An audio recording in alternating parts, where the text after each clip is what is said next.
நெறித்த கணையால் திரிபுரமோன்றும் தெந்தியில் மூழ்க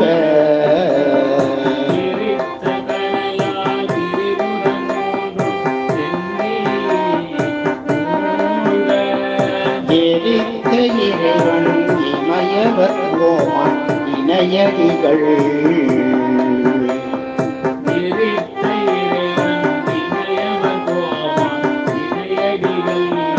தரித்த மனத்தவர் வாழ்கின்ற தெல்லை